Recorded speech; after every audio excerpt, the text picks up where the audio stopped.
দিদুন কি করছো এটা? কি করছো?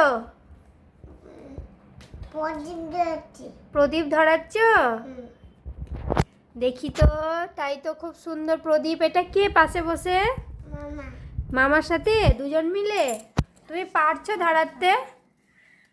ধরাতে পারছো? যা, কারেন্ট চলে গেল, অন্ধকার হয়ে গেল। সবগুলো ধরিয়ে নাও। তাকাও আমার দিকে, একটু হাসো। দিদুন এখন 14 প্রদীপ জ্বালাচ্ছে। আজকে 14টা প্রদীপ জ্বালাতে হয়। মা এখন ঠাকুরের ভোগ দেওয়ার জন্য যে ভাঁড়গুলো আনা হয়েছে সেগুলোতে এখন আমার নাম লিখছে, যাতে সহজেই মন্দিরে গিয়ে ভাঁড়গুলো পরে খুঁজে পাওয়া যায়। এই দেখো, মোট 6টা ভাঁড় আনা হয়েছে।